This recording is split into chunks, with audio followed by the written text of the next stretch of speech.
These 90 minutes are going to change your life. Raise your hand if you have never written an email. That's what I thought. See, writing isn't just for writers.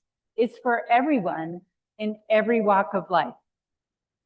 These 90 minutes are going to change my life too, because I'm going to share with you the things that I have learned in my writing career. And I want to hear from you what works and what doesn't work in your experience. Together, we're going to level up your writing. Are you with me? Let's go.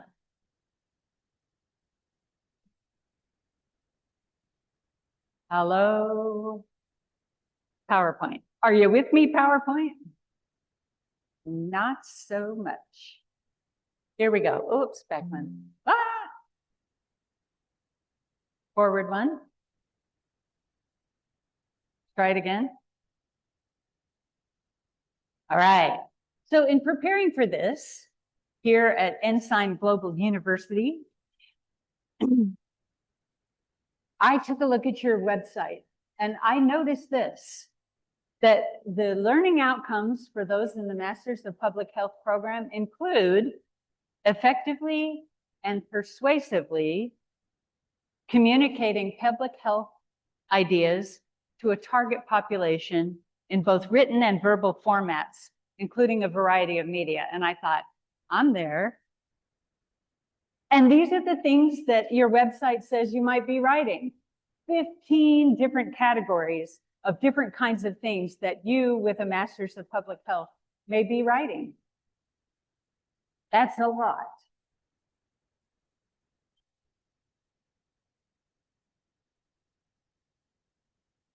A lot of this is my own experience, but when you see quote marks, you'll know it comes from either the EGU website or from this book, right to the top, Writing for Corporate Success. So in this session, I want to learn who's in the room.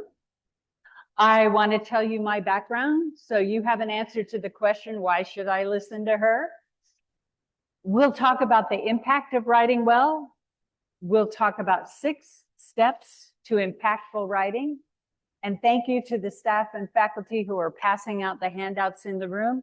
Those of you online will see those 2 handouts in where the spot where you registered. If Ensign Global University and click on /Marcy, and you'll see those 2 handouts online. We'll talk about those steps, and then we're going to write. So get ready with a pen, a piece of paper, a laptop, or a phone, because we're going to be doing some writing. We're going to make you work, not just me. And I will be the last person to leave. So I am happy to continue the conversation as long as you like. And you'll have my contact information both on your handout and also at the last slide.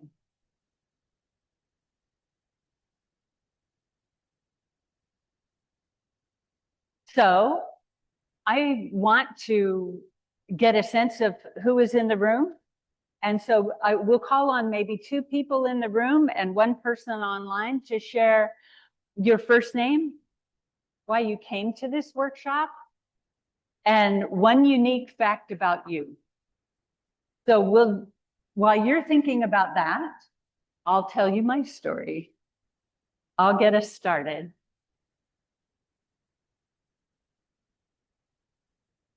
So my background, as was mentioned, I graduated from Brigham Young University, passed my last final 2 days before my oldest son was born, moved to Boston with that first son. And when the youngest of the 6 children were in school, I started work at Brandeis University in the Boston area. And when I left Brandeis, much to my astonishment, I found out that I had another writing career left in me. These are some of the books for which I have written articles, chapters, or edited the work of others. We're going to trade microphones. Now, can you hear me in the back? Is this better? All right.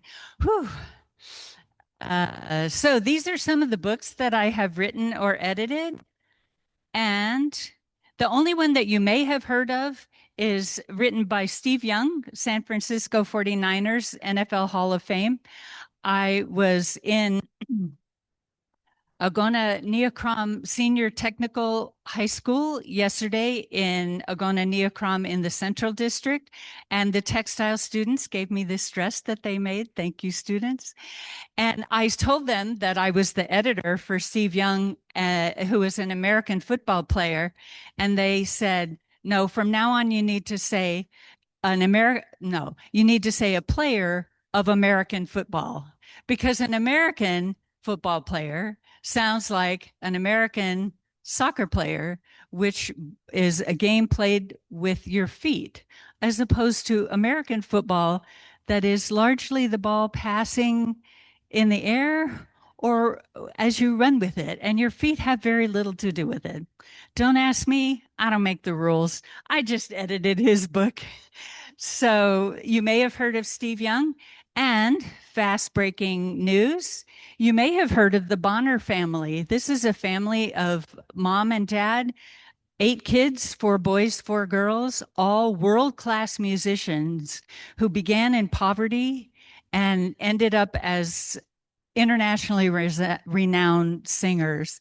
And I worked with all 10 of them in Zoom interviews all over the world to produce their memoir. And you may know Mally Bonner, one of the Bonners, who's the director of the film His Name is Green Flake, about Black pioneers that he brought to Ghana in 2022. So I was privileged to be the Bonner family editor as well, which I have to say is the greatest mystery to me. I feel like a nobody from nowhere that just ended up with these astonishing clients that I learned from more than they learned from me, that's for sure. Right now, I live in Cabo Verde. Okay, not right now, like right now, I am living right here.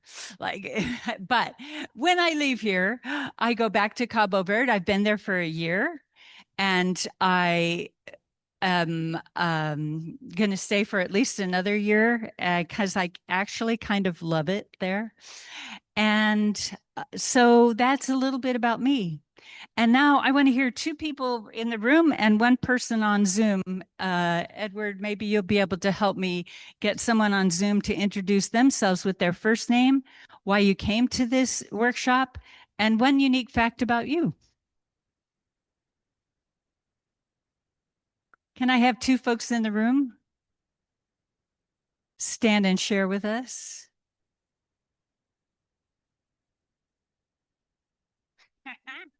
I think you've been voluntold, what you say.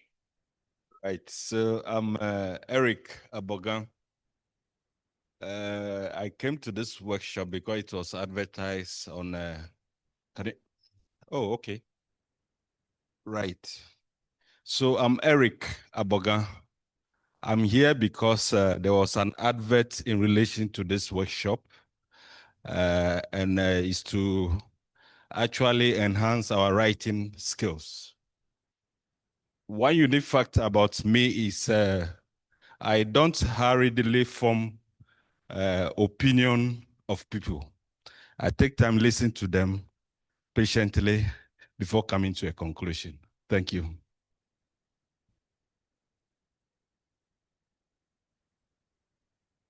One more person in the room. Thank you. Thank you very much. My name is Moses Asampwa. I'm here to level up my writing skills. And one unique thing about me is that I like teaching. Thank you very much. Nice.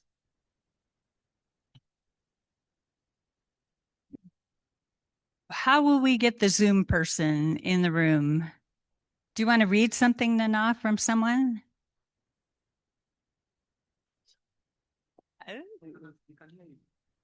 Hello, Zoom people. Come in, a Zoom person. They tell me you're behind that screen. I feel your aura. One person to just tell us your first name, why you came to this workshop, and one unique fact about you.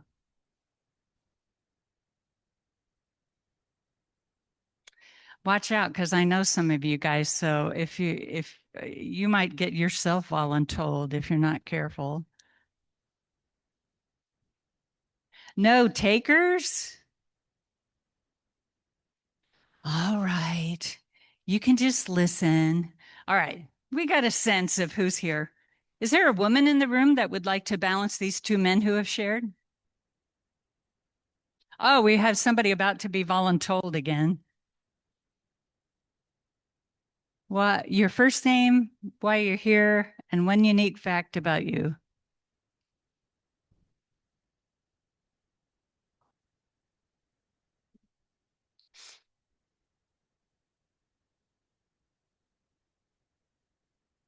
All of the fingers are pointing at you. You game? Okay, I'll close my eyes. One of you reaches for the mic. Oh, yeah. Okay. Hello, my name is Nana. I'm here to learn how to write better. And one unique fact about me, because you asked, it has escaped me. So later. Thank you. Thank you for being brave. All right, moving on. So, why should I care about writing well? This is the cover of the book that I mentioned that a lot of these ideas are drawn from. Productivity, less time trying to figure out what you're supposed to do or other people trying to figure out what they're supposed to do. Quality, doing a better job. Clarity, this is huge for me. I don't often know what I think until I've had a chance to write about it. Because as I have to put my thoughts into words, my own thoughts become clearer to me. Productivity, quality, and clarity. Next slide. I'm getting nowhere with this clicker here. Good writing makes you stand out. Your message stands out. It focuses your ideas, helps you get the response you want, and your career will be enhanced. Now, that's a quote from the book. Knowing that you are Masters of Public Health students, you also actually care about doing the work. And you want to have more impact. And clearer writing can help you do that. Next slide.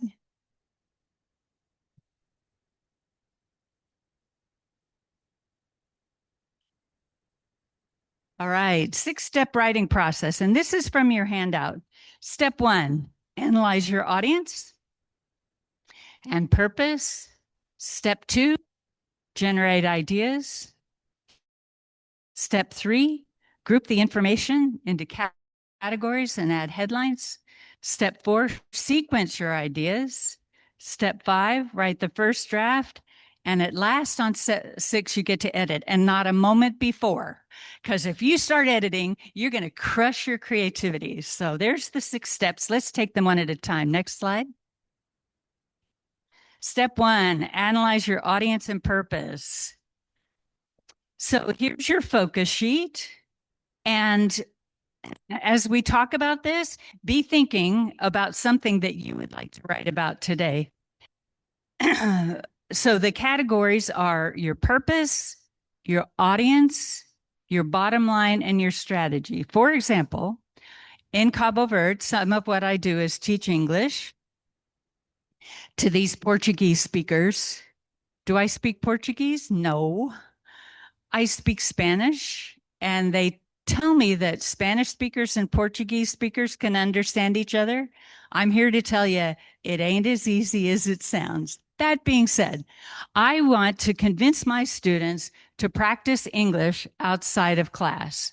So that's my example of my purpose, my audience, my English-speaking students, and my bottom line. I want them to practice outside of class.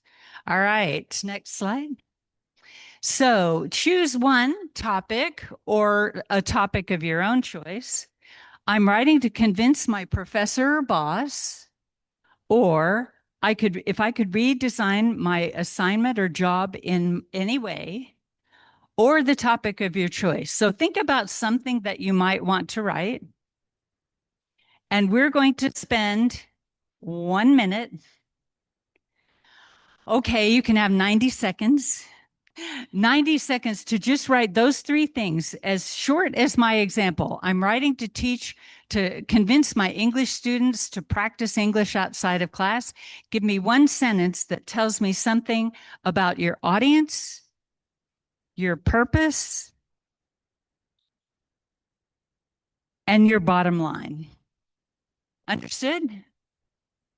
Questions before we go into our 90 seconds of actual writing? Let's go.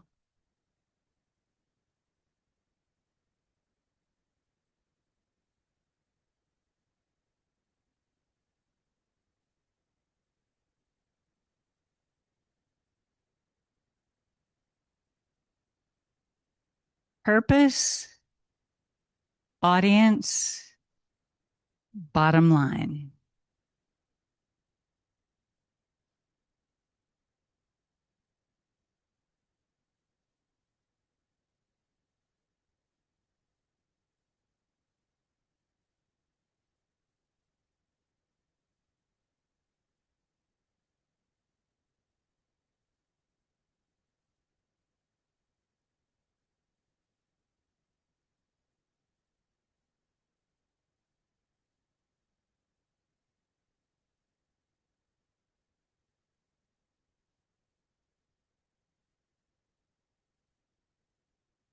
Take another 30 seconds and we'll roll.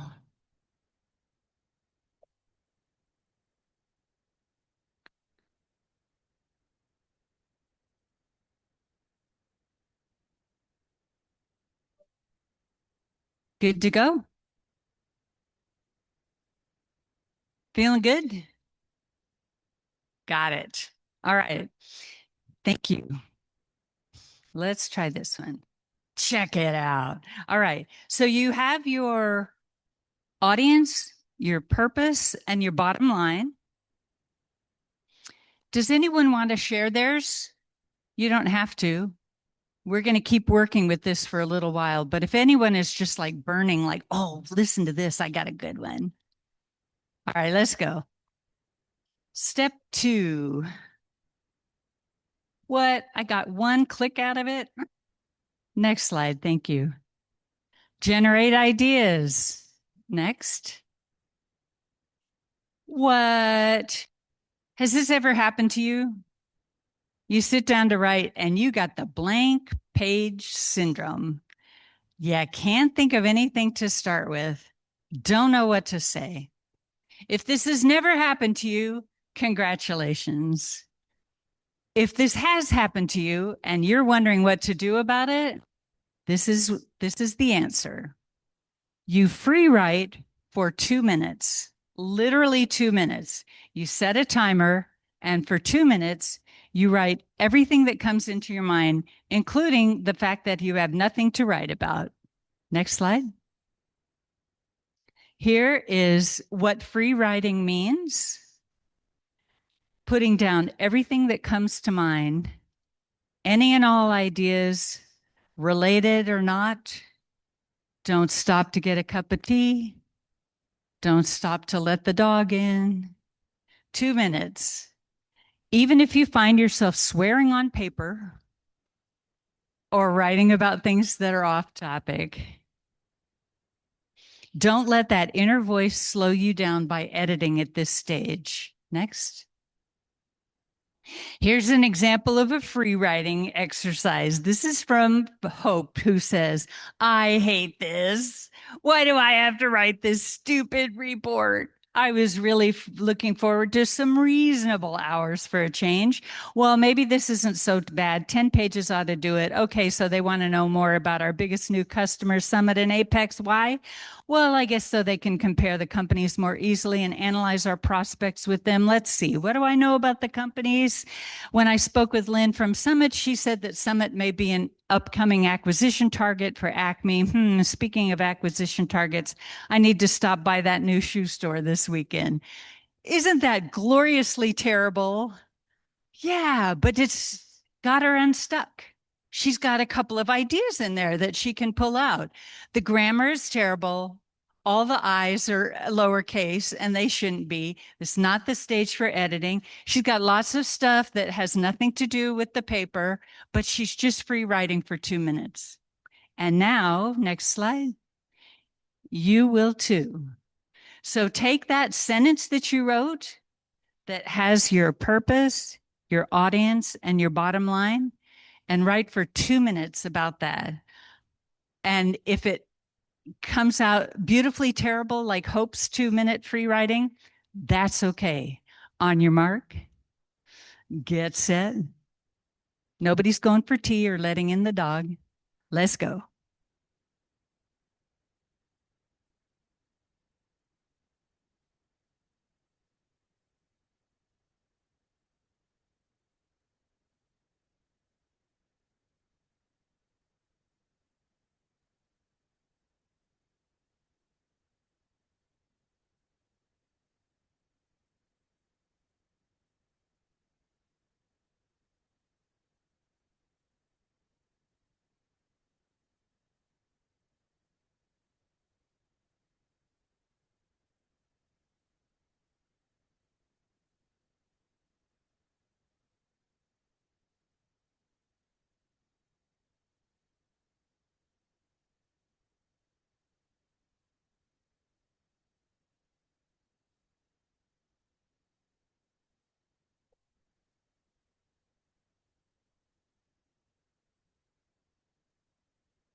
"15 seconds.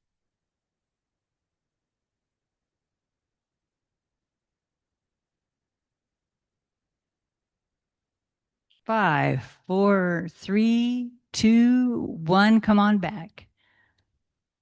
How was that? How was that for you? Not so bad. Not so bad. Maybe there's a little bit of I need to go shoe shopping, and maybe there's some ideas in there that you'll be able to pull forward, but you don't have a blank page anymore. As I mentioned, we'll have plenty of time for Q&A at the end, but if you have questions or comments, what's ringing true to you, what's landing sideways for you, I want to hear it. And Edward is here to bring in our Zoom comments, if any. Ready for the next one? So free writing is one way to generate ideas.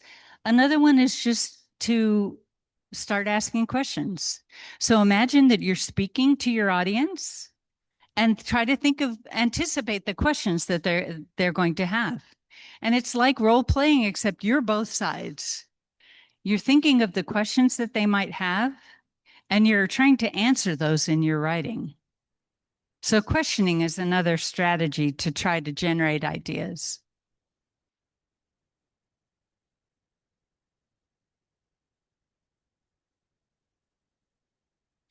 Next, you may want to, as another way of generating ideas, brainstorm an outline. This is the way my mind works, is an outline. I've got point one, I've got sub point 1, 2, 3, topic 2, sub point 1, 2, 3. But that may not work for you. That may not be the way that your brain works. Maybe you would prefer Post-it notes or index cards. This is especially fun to do when you're doing group generating ideas. Everybody's got 5 Post-it notes, writes down ideas, sticks them on the wall. You group them in different ways. Maybe that works for you, or index cards, one idea for every index card. And then another idea is a mind map. Raise your hand if you're seeing a mind map for the first time. This looks gruesome. What? How am I going to make this work? But it's not so weird if this is the way your mind works, which is your main idea is here in the center. This is your main idea. And then you have branches off of this main idea that have the different points that come to your mind as you think about this main idea. And then off of those ideas, you have sub ideas going off of those. And if this is the way your mind works, this idea of a mind map may be something you may want to try and experiment with. But sooner or later, I'm sad to say, you're going to have to take that mind map and group it into categories and headlines. And that's step 3, grouping your information. If you use an outline, you already did it. Yeah, let's go outliners. If you use Post-it notes or index cards, you'll put your ideas in order. And if you're doing group brainstorming, you'll look at the Post-its you have all over the room and you'll group them according to categories. If you used a mind map, you will number the branches and then you'll copy it over into an actual outline that'll make it easier for you to work with it. So far, so good? All right. Yes, yes.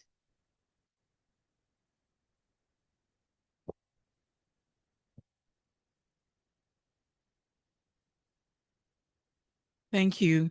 The one about the developing the outline. So can you give us examples of this, where under maybe a topic you have subtopic 1, subtopic 2, subtopic 3? Because I see students in their thesis, they would write a paragraph about, say, mothers. Within that paragraph, they will have fathers and uncles showing up in it. So what can go into those subtopics? Thank you. Okay. So what kind of topics and subtopics? Has anyone made an outline of your thesis or have one in your head that you'd like to share? Because I can give you an example from my world, but maybe you'd like to give me an example from yours.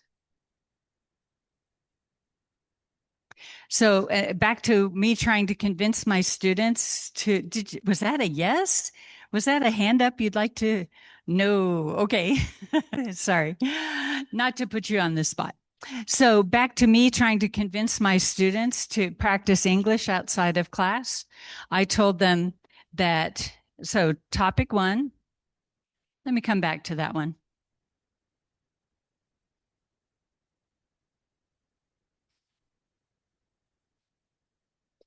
My topic 1 is speaking. Speak with a friend, speak with a writing teacher, speak with a cashier. Listening, listen to music, listen to videos, listen to books on tape. Writing, write in your journal every day, every day. I mean, every day. Write a letter to an English-speaking friend. And my topic 4 would be speaking, writing, reading, and listening. Does that help? All right. Ready to move on? Let's go.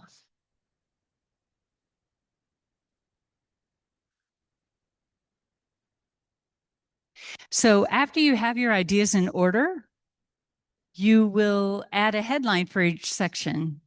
And for me, as an outliner, I already have a headline for each section. And then you'll create a title for the whole document. It may not be the final title. It rarely is in my world that you think of the title until you're finished saying what you have to say. And then you can think about what's the title for this.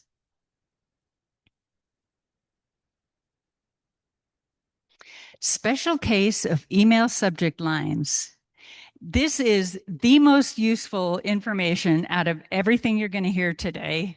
How do you write an email that people are going to read and pay attention to? This is not the way. What's wrong with quick question? Quick question about what? You call that a quick question? I don't think so. Need your input, need your help. About what? For your information, I thought you'd want to know what.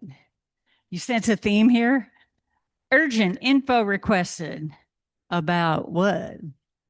Subject to this, my personal favorite or non-favorite. Tomorrow, I need your response.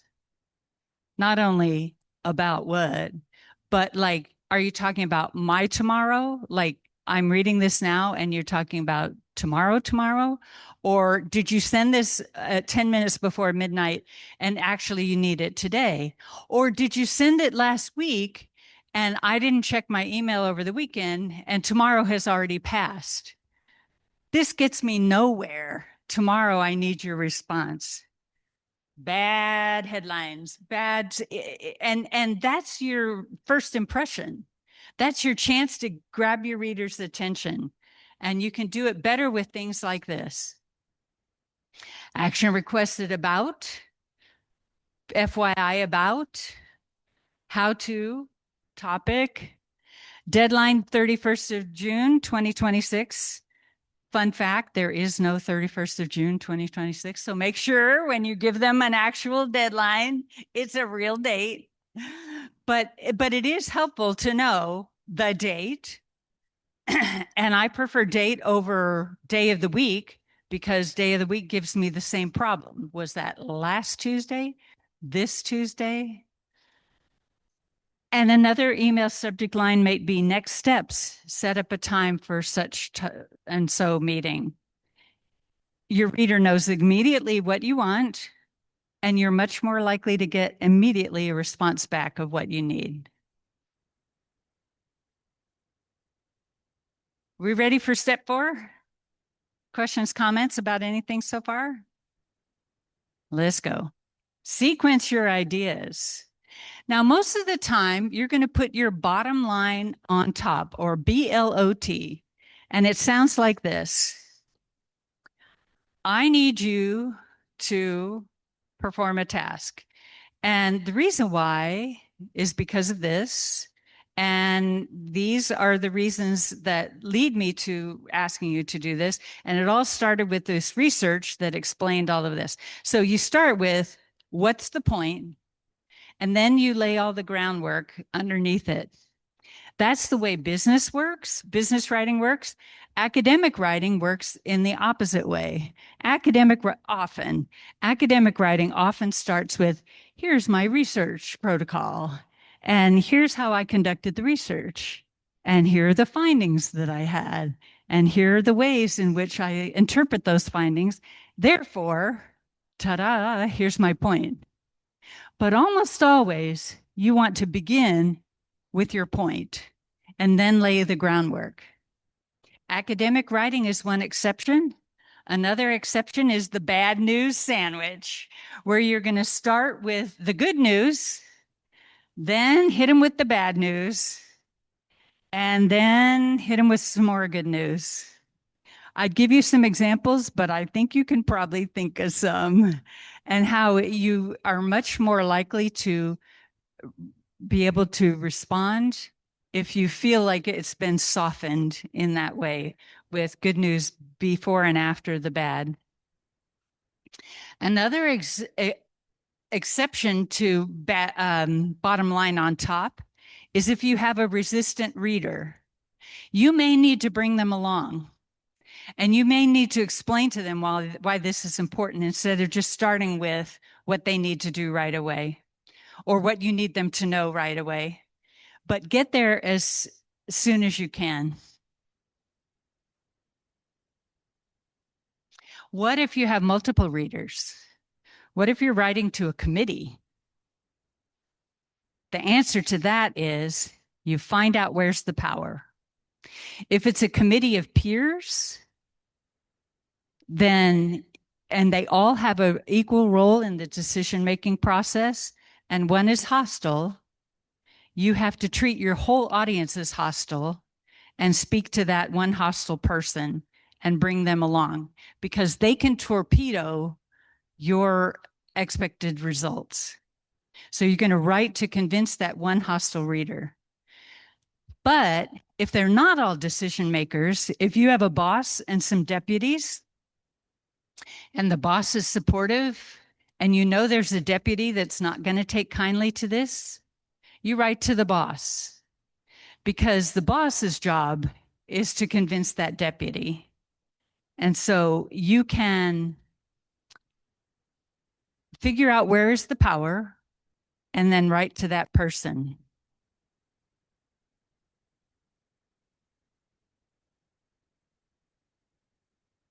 Questions about sequencing your ideas? Now let's write the first draft. We're actually not going to do this in this workshop today, but you get where we're going now, because you've got your statement of purpose, you have generated ideas, you've sequenced them, and you're ready to write. And if you have to, you can do that 2-minute blank page trick again, but you probably won't need to, because what you've got is a sequenced outline. Voila. That could even be your table of contents when all is said and done. You may change your mind about some things as you get into it and you write your ideas and you see they don't flow the way you expected. And so you move things around and it's all good. But you start with your sequenced outline. You start with this first headline. You write one paragraph for each headline. Okay, write all the paragraphs you need for each headline, because you may think about different scenarios and different situations and want to write about each of those. And you do that, you keep going for every headline. And the most important part, you've heard me say it again, I'm going to say it one more time. Don't edit yourself. Just let those ideas flow. The editing is a separate process that comes at the end, and it uses a different part of your brain. Right here, you're just generating the ideas and getting them down on paper. Don't get it right. Get it written. Just write the thing. And now the moment you've been waiting for, finally, I get to fix the grammar mistakes. I get to edit for clarity. Is it clear? Concise? Is it to the point? Is it accurate? Visual design, you don't have a lot of play in the kinds of reports that you write, but you may want to play a little bit with the spacing on the page and the way that the headlines are laid out.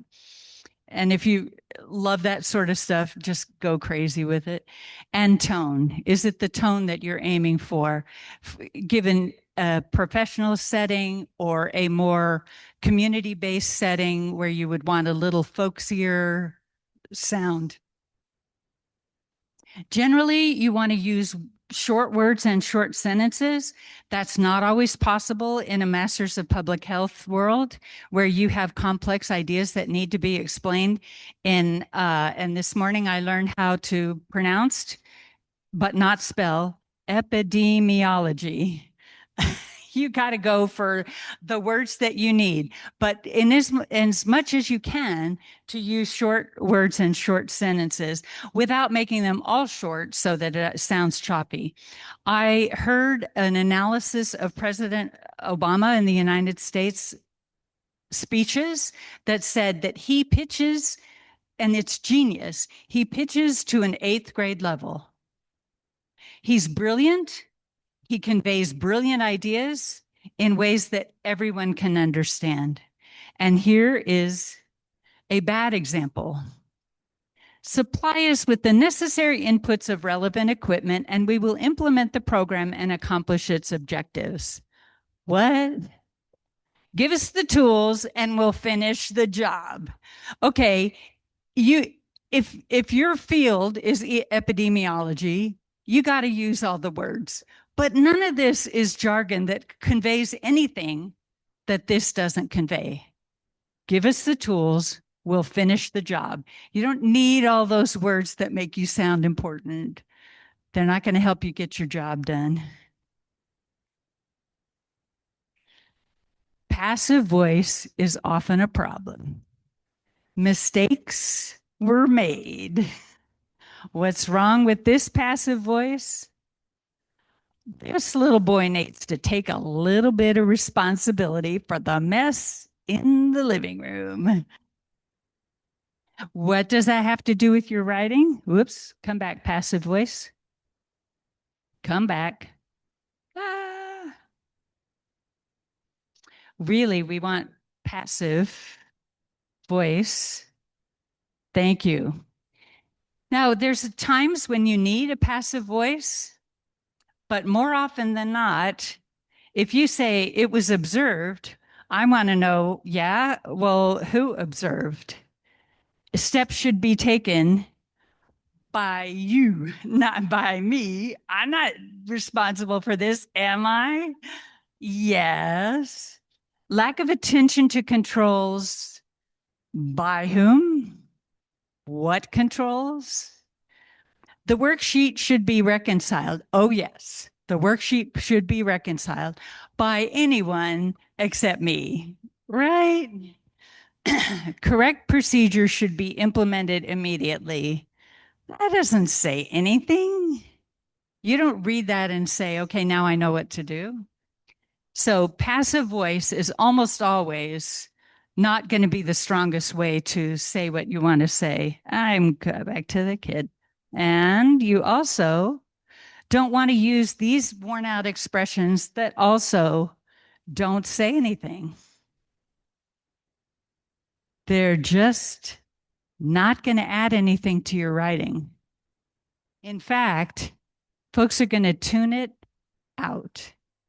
You may lose your writer and put them to sleep with too many of these worn out expressions. Yay! Hello, Zoom people. Hello, please go over the free writing under the blank page syndrome. For sure. Can we hold on to that and come back to that? Will you, Elizabeth, hold that question? And we're going to finish up step 6 and we'll come back to you of the free writing. Thank you for asking. Here's some more phrases to avoid. Yes.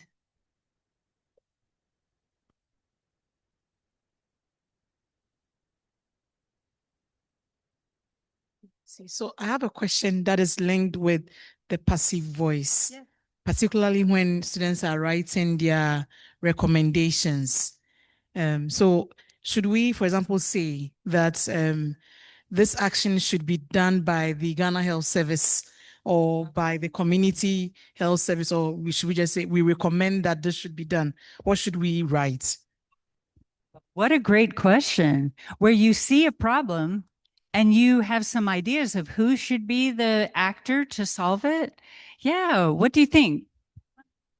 Add anything? No. Any thoughts on that?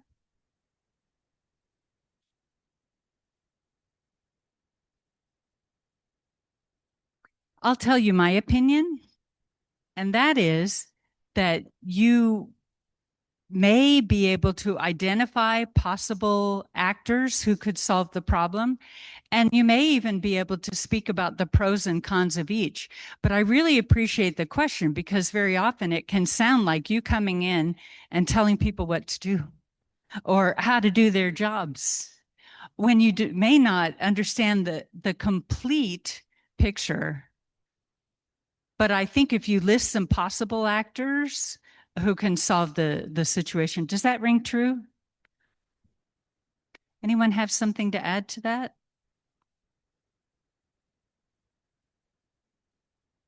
All right.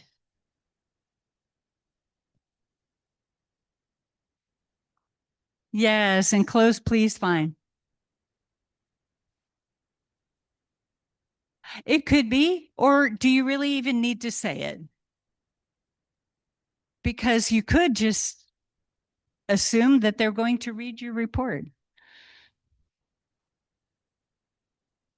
Needless to say, if ever you're tempted to say that, you can say, indeed, it is needless to say that.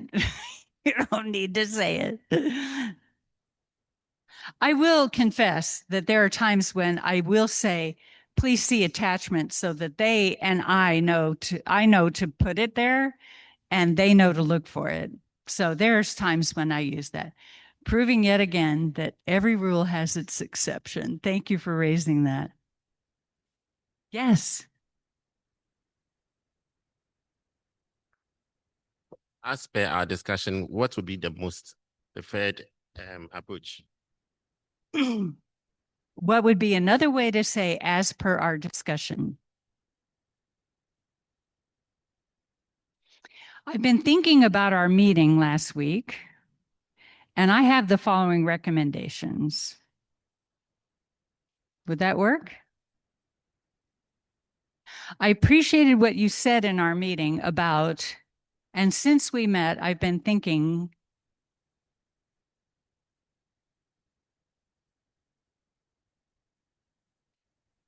I didn't hear. That was not I have something to say. That was what did you say? Thank you. So instead of as per our discussion, you may want to say, when we met last, can you hear now? As we discussed, that is a little more natural. Flowing from our discussion. Flowing from our discussion. I've been thinking about since we met last. I appreciate what you said about, oh, check it out. You got a microphone.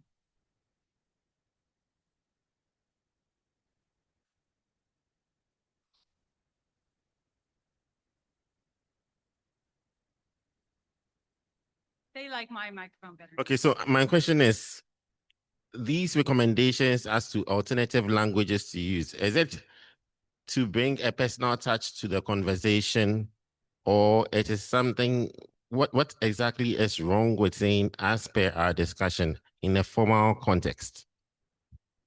Really good question. What's wrong with these anyway? I think we can agree that we see what's wrong with this. This is just like a whole lot of words thrown in there. And if you use too many of these passive phrases, these are problematic because they are so general that they don't really let you know what needs to be done. These are only problematic because they're so overused. And these phrases as well. There's nothing really wrong with these, but if you string together too many of these, your reader starts to snore.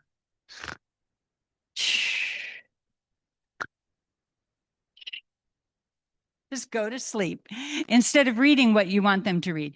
Power-packed language. And occasionally you can greatly appreciate people.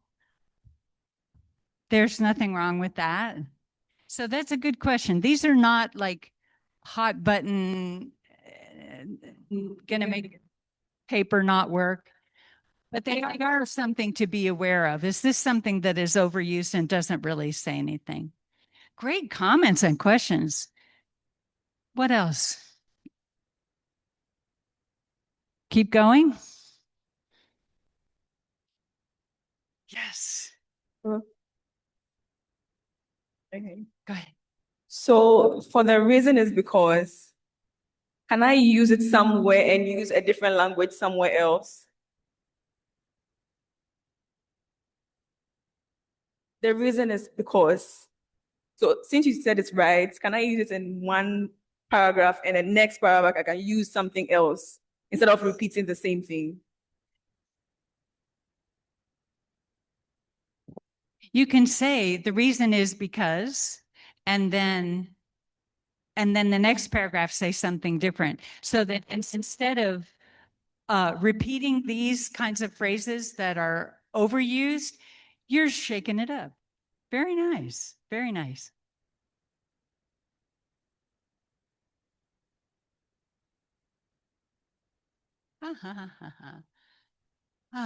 Thank you for your patience with the, yes.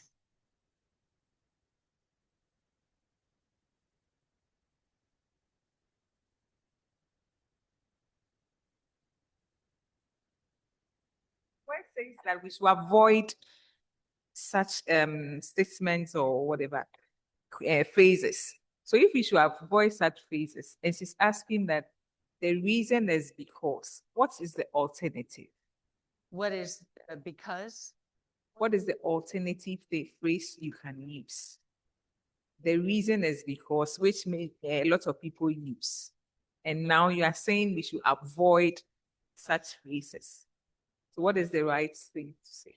So you may you may say that, and then the next paragraph use something else, or you may just say, for example, back to my students who don't like to practice outside class and think that I'm going to English them. I'm not going to English you. So that means you can still use it and add up something else. Yes. So it's not like you're avoiding the phrase. That's right. These are not terrible, but just being aware of you're using them, and are these overused, and are they making your point? Good call. Did I see another hand? Yes.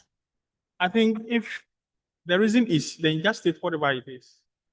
I feel the reason is because it's tautology. I think it's the same thing you're saying. The reason is, go ahead, whatever I want to say, not the reason is because. Yes. Right then. Nice. Good. Thank you. Here's some more overused words. We have another thought. The last comment and question. How about those who write emails without headlines or subjects, then they will attach a document to it. So you see an email, there's no subject, there's no head, there's no whatever content, and only a document has been attached. Thank you. Nice. Yes. And I get a email with a blank subject line, and I think, now what? Like, what do I do with this? And often when I respond, I add a subject line because I need to know what this thread is about so that I can file it under this client, that client, or the whatever else I'm doing. Thank you. This, I think, applies more to undergraduate writing. So when I was at Brandeis University, I don't believe I received a single paper that did not use one or all of these words. Undergrads really like these words: amazing, interesting, important, awesome, incredibly, and great. This may not be so tempting to you, but just to know that these are overused words, and you can have a lot more impact thinking about what you're really trying to say and saying it in a different way. But as we've pointed out with those other overused words, if that's the word you want, use it. Just don't use it in each of the 3 sentences of this whole paragraph. So, all right. Okay, here is a newspaper advertisement. Copy editor for technical documents. Fast, accurate, experienced, part-time, call this number. But is this an advertiser who is an employer who's looking for someone who's a copy editor, or an editor looking for a job? Oh, yeah. You can't really tell from this. So looking as you're in this stage of editing for clarity, conciseness, accuracy, visual design, and tone, you are now thinking about your audience and who is the audience here? And is it really clear who the audience is? So those are the 6 steps. We have analyzed our audience and purpose. We've generated ideas, brainstorming outlines or a mind map. We've grouped the information. We've sequenced the ideas, usually bottom line on top. And unless we have a bad news sandwich to deliver or a resistant reader in which we are paving the way, but getting there as soon as we can, and with multiple readers, aiming for the one with the most power to make the decision. We've written the first draft by taking the outline and just adding some more words to it. And we have edited for clarity, conciseness, accuracy, visual design, and tone, and using those overused phrases if we want to, but just not all the time. So, questions about this? Comments? What rings true to you? What lands sideways? Yes. Okay, so one thing that really resonated with what you just taught us, and which I want to emphasize, particularly because we have our students here as well, is that sometimes with emails, we receive a whole paragraph in the subject, and it is real. And I just wanted to emphasize that sometimes you get an email which is specific on a particular subject, and the person has written "the woman king" on the subject line. Then you wonder what is in the context of the email. So I just wanted to emphasize and then to bring people's attention to that. Thank you. Now, you thought you were here to learn how to write your thesis, and maybe you are, but you're also learning how to write powerful emails that go straight to the point and are more effective in getting the work done. Bravo. What's one thing that you want to take away from this workshop today before we wrap up?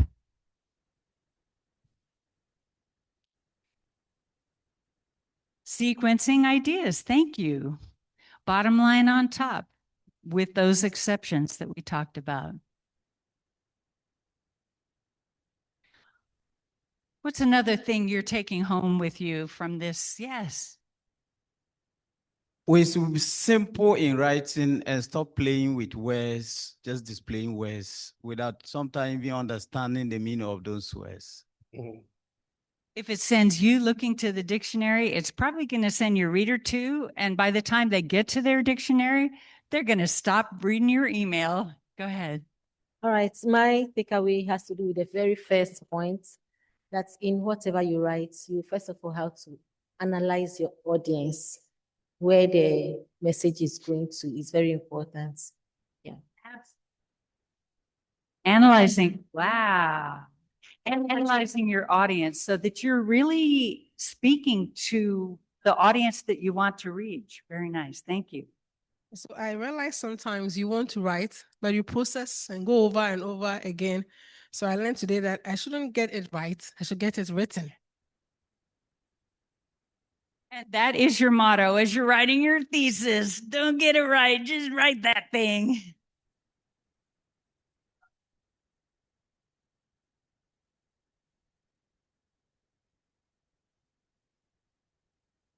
I haven't forgotten about you online who wanted us to go back to the 2-minute writing, the free writing. So we're going to zoom back there. Do you want to find that for us and display it? So the idea of the 2-minute writing, oh, we have another thought. All right, so I also learned that it doesn't take a day to write. You just have to write every day so that you can better your skill in writing. And also, we should go straight to the point, not play around words. Yes. Here, here. So the idea of the free writing, can you find that page for us? I mean, I can try clicking way back to it. Oh, maybe I can click way back to it. All right. 2 minutes of free writing. Da, da, da, da, da, da, da, da. Da, da, da, da, da, da, da, da. Da, da, da, da, da. All right, here we go. So free writing, putting down everything that comes to mind, related or not. Write 2 minutes, set a timer. You're tempted to procrastinate, and then you're going to say to yourself, don't get it right, get it written. And I can do anything for 2 minutes, and I just write whatever comes into my mind. And sometimes it's, I hate this and I need to go shoe shopping, but there's a couple of ideas in there that I can pull out about the summit in Apex. Does that answer your question, Ms. Zoom? Hopefully that'll do it. I'm going to share this PowerPoint. The school has the PowerPoint as well. So they can share it with you and you can review this if it's useful to you. But to wrap up here, we are going to say why. Why do we want to write better?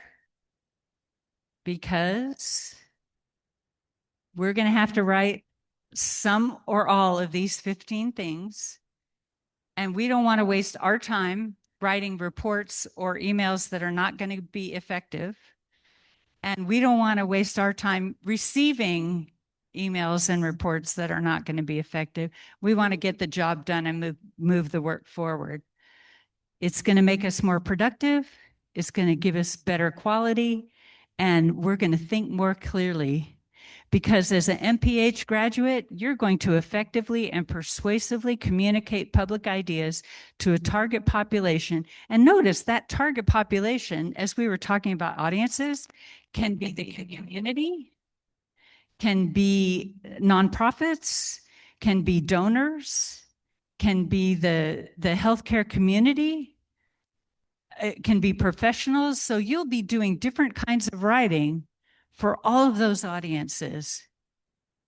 Target populations, written and verbal formats using a variety of media. Whatever you think you can't do, just know that there was somebody who is confidently doing it wrong right now. They have no plans at doing it better either. And people are paying them to believe it, to do it. Please believe in your own excellence as much as they believe in their mediocrity. Amen, dangerous woman, whoever you are. I have been on this campus less than a day, and I see the intelligence and experience just shining out of your eyes. And Zoom people, I'm feeling your aura. You've got this. And somebody somewhere is doing it badly, getting paid, doesn't want to improve, and you're here. Improving, growing, learning, making a bigger impact than ever before. And now it's time for the secret reveal. So when I started, here's a little bit of Marcy McPhee. So back to those 6 kids. And I started at Brandeis University as a part-time secretary, low on the totem pole at an academic institution. And I left Brandeis University as the director of campus programs for the International Center for Ethics, Justice, and Public Life at Brandeis University. Okay. And along the way, you've probably heard of imposter syndrome. where you're afraid somebody's going to find out that you've just been faking it and you don't really know nothing after all. So I had this imposter syndrome to the max. I'm just a mom. I'm really good at 6 kids. Okay, maybe not that good. But I'm doing my best. And I'm just a part-time secretary. And I carried with me on campus a clipboard that I would use to take notes in meetings and notes at lectures and jot down ideas. If you carry a clipboard and a pen and you walk for 20 minutes on any place in the world, university campus or otherwise, within 20 minutes, somebody will ask you a question. The clipboard is the universal symbol of authority. But what people didn't know was underneath all those pages where I was taking notes, on the bottom sheet was this quote. Our deepest fear is not that we are inadequate. Our deepest fear is that we are powerful beyond measure. We ask ourselves, who am I to be brilliant, gorgeous, talented, and fabulous? Actually, who are you not to be? Your playing small does not serve the world. We are all meant to shine as children do. And as we let our own light shine, we unconsciously give others permission to do the same. Marianne Williamson said it. For some reason, it's widely attributed to Nelson Mandela, who actually never said it, but I can imagine him believing it too. But our deepest fear is that we are powerful beyond measure. And we are all living into that power through our education, through our experience, through our writing, through our lives, living into that power and using it to change the world, to change ourselves, to change our communities, to change our families. Thank you for coming.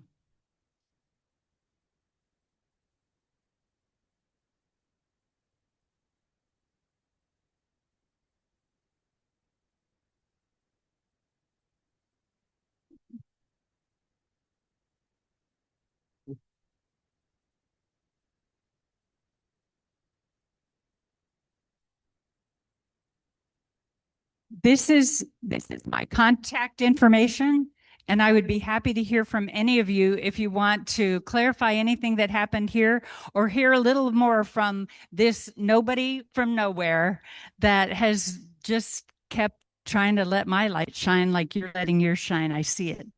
Thank you.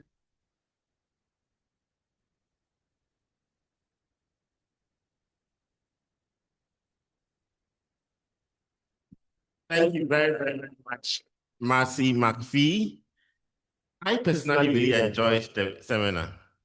There were certain parts of it which were so real, not just to academic work, but then to even our general day-to-day writings and everything. And I have learned a lot.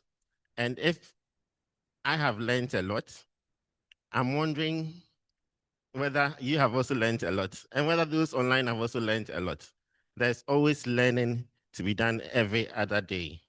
And I'm also happy that we got the opportunity to ask questions and we had the opportunity to understand how best to communicate to our audience. As she was speaking, I realized that all that she was saying is actually part of our MPH foundational competencies. Dr. Kushito, can you verify that for us? 100%. It's all part of our competence, particularly when you look at the CPH competence that are linked to health promotion and advocacy. It actually requires that you specify the audience. So if you are even doing a policy brief, that would be for policymakers. If you are preparing like a video, that would be for a community. So having that targeted audience is always very important, and it is part of our CPH competencies. Thank you. Thank you very much. That's confirmed. We have our academic registrar also here, and I want to also confirm that whatever you said is relevant to our curriculum.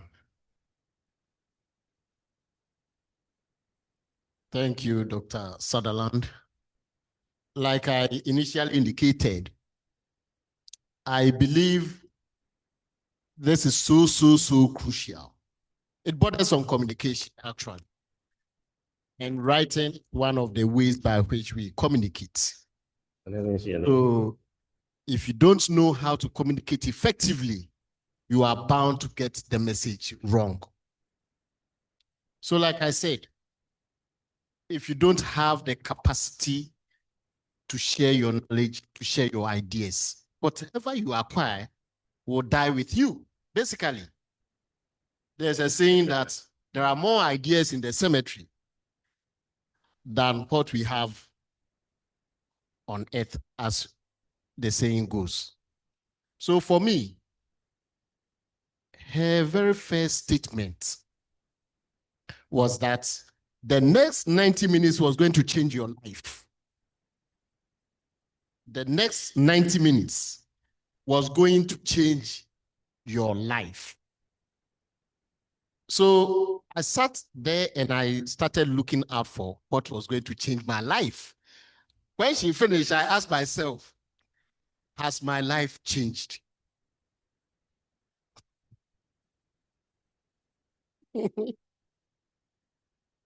Has my life changed? I don't know how many of you got that first sentence. Exactly. So she set a tone. She set a standard. And that standard came with some expectations. And that is why I didn't nod off. I didn't go to sleep. I wanted my life to be changed. So the question is, has your life changed? Multi-million-dollar question. It depends on what you want to be changed in your life. And let me tell you this. Communication is so crucial in everything we do. And writing is one of the means by which you can get your ideas across and get the relevant feedback. If you are pursuing an MPhD degree and you don't know how you communicate the skills and competencies that you will get, forget it. You are just learning for your own sake. What is the use of acquiring knowledge when you can't impact others?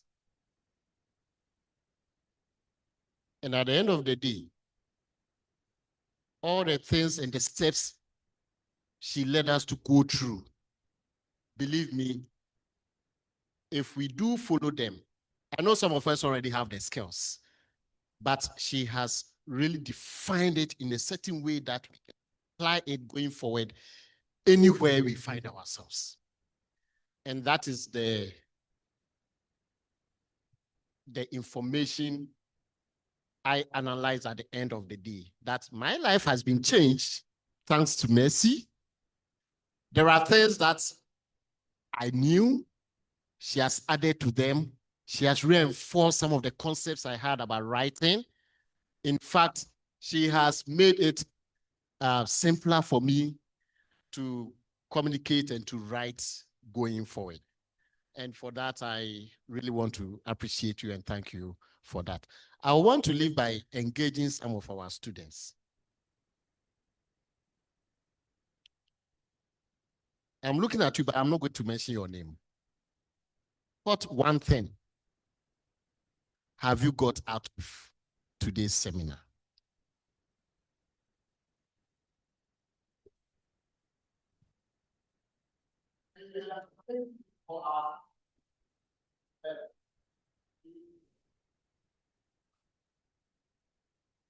Yes. You gave it to me. Yes, thank you very much for the presentation. To me, you see, as my profession, it requires that at any point in time, any information must be written, because procrastination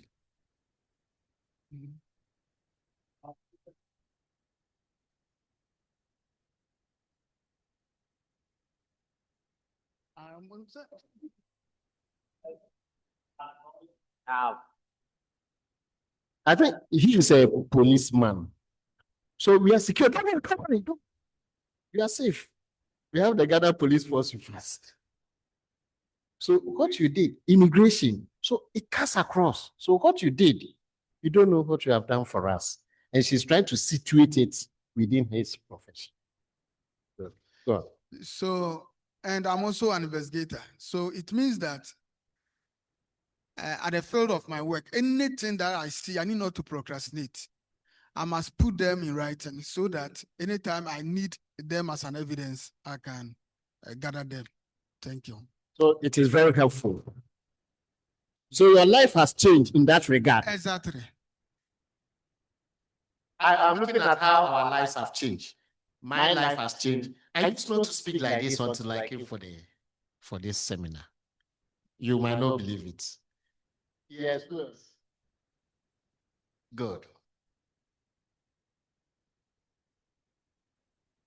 So every day I write emails to communicate with students, and I appreciate the part where you highlighted that we need to talk about our focal points, what we are going through. But then with what Dr. Agude said, I thought about how do we then write a thesis, and how do we incorporate not using too many words while we write the thesis. And then she said that we have to look at the audience. So when you're writing a thesis, basically you're writing to people who understand the technical language you're using. So you should use technical language because you're writing to professors, doctors, people who have had a lot of experience or expertise in what you're talking about. So that really answered my question and directed my focus to audience. So you look at who you're speaking to, what you're trying to convey, and ensure you're using the right terms to portray that or convey that information. So how has your life? I think I now know. But for some aspect, I would like to talk about the find enclosed. Find enclosed. When you put an attachment in an email, you can just have enclosed. Yes. It is something wrong, right? Find and close. Find and close and pair our discussion. So thanks for sharing that with us. Dr. Sir, I've not hijacked you. You called me. Did I answer? Yes, answered it well, so well. All right, so let's give a round of applause again. Okay, so we are going to wrap up, but before we wrap up, we'll take a picture here in front here with Marcy McPhee just to commemorate this day and this seminar.